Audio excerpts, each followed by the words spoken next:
her unrealistic socialist proposals.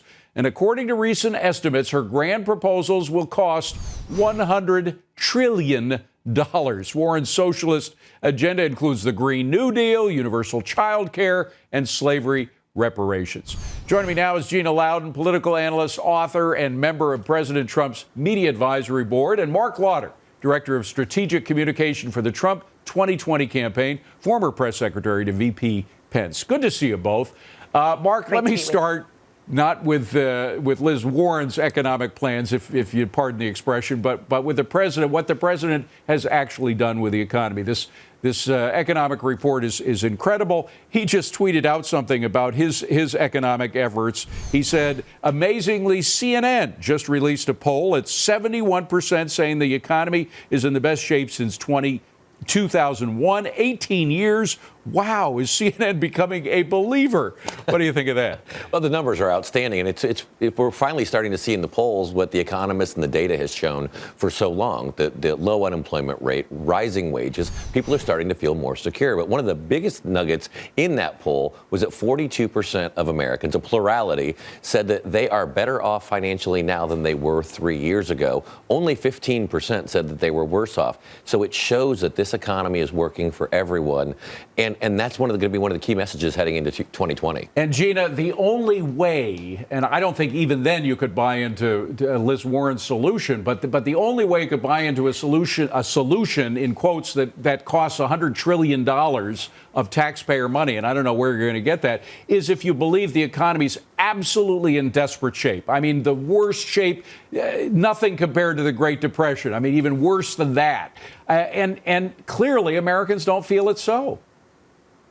Well, if Elizabeth Warren and the Democrats who have become actually socialists, that's self-stated, that's not my implication, if they have their way, we will be back in no time to the Great Depression. Every single thing that they are proposing is either so completely desperate, David, that it makes absolutely no sense, or it's almost some ploy to just grab attention in headlines so that someone will write a story about them, more so than an actual practical proposal, because everything the Democrats are saying is antithetical to this economy that the American people are enjoying. It's excruciating to watch. And then, Marc, you just do the math. I mean, she comes out with these $100 trillion worth of proposals.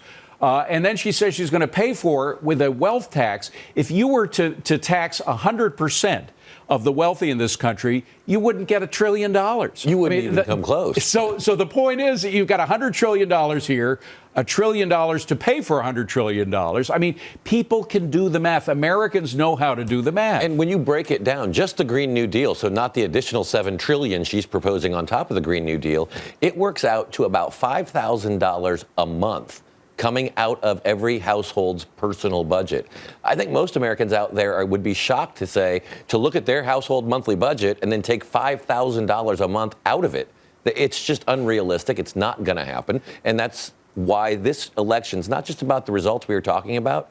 It's going to actually be a choice. Yeah. Do you want to keep this going, or do you want to go to socialism? And then, Gina, you have the problem that they have with the Constitution, the United States Constitution, which they want to change on so many different levels. Let's start with the Supreme Court. Now they want to go back to something that was last tried in 1937 by FDR when he tried to pack the Supreme Court by increasing its number, turn it into a political body. Now it's being suggested as a real suggestion by Liz Warren, by Cory Booker, by a lot of Democrats.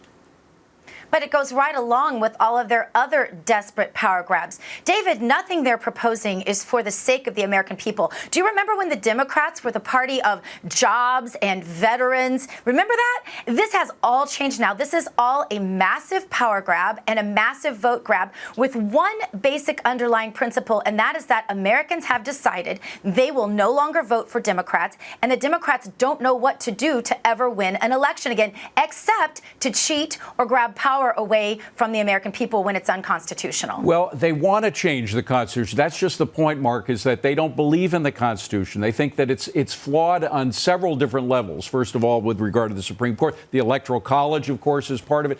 I mean, they want to change America at its core, at its roots. And it's the fundamental premise here is that when Democrats don't like the outcome, just change the rules. Whether it's the Supreme Court, whether it's the Electoral College, I want 16-year-olds to vote, illegal aliens to vote. Illegals, yeah. Where do you stop? Where do they stop? What rule won't they change in order to get power? Well, and again, Gina, it's not make America great again. It's change America to something that it never has been. I mean, that there are a lot of Americans. I think there are people that even Americans who want change, who don't want to change the fundamental character, the basic principles on which this country was founded.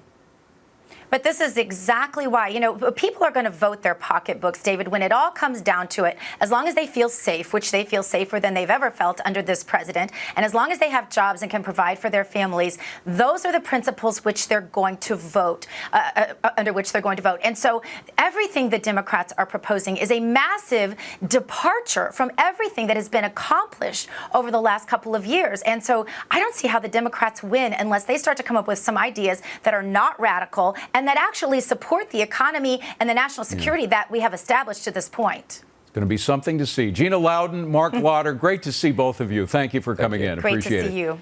Coming up next, President Trump sees Brazil as a top military ally.